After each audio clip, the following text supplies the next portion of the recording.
북한의 한밤중 미사일 발사 소식 다시 한번 알아보도록 하겠습니다. 앞서 전해드렸지만 발사 소식을 보고받은 문재인 대통령은 즉각적으로 국가안전보장회의죠. NSC 전체 회의를 긴급 소집하라고 지시를 했습니다. 네, 취재기자 연결해 자세하게 들어봅니다. 임성우 기자. 예, 정철호입니다. 자, 1시간쯤 전쯤, 그러니까 1시쯤에 회의가 시작이 됐는데 혹시 회의가 끝났다거나 추가 내용이 있는지가 좀 궁금하고요. 우선 전체적으로 정리를 좀 해주시죠. 예, 지금 북한이 어젯밤 11시 41분쯤에 자강도 우평리에서 동해 방향으로 탄도미사일로 추정되는 발사체를 쐈다고 합동참모본부가 밝혔습니다. 북한이 자강도 우평리에서 미사일을 발사한 건 이번이 처음입니다. 게다가 심야 시간대에 미사일을 쏜 것 또한 이례적인데요. 그동안 북한은 주로 기상 상태가 양호한 날에 오전 시간대를 골라서 강원도 원산 등 해안지대에서 미사일을 발사해 왔습니다.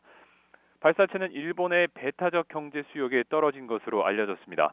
이와 관련해서 일본 언론은 북한의 미사일이 45분가량 비행했고 또 고도가 3,000km를 넘었을 가능성이 있다고 보고하고 있습니다. 문 대통령은 상황을 보고받자마자 새벽 1시쯤에 국가안전보장회의 NSC 전체 회의를 소집해서 주재하고 있습니다. 국가안보실장이 주재하는 NSC 상임위가 아니라 전체 회의를 문 대통령이 직접 소집했다는 건 그만큼 상황을 심각하게 받아들이고 있다는 뜻으로도 볼 수 있습니다. 여기에 정의용 국가안보실장과 송영무 국방부 장관, 또 강경화 외교부 장관 등 외교 안보라인의 장관들이 모두 참석했습니다.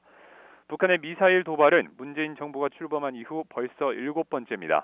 지난 4일에 ICBM급인 화성 14형을 쏜 뒤로는 24일 만의 도발입니다.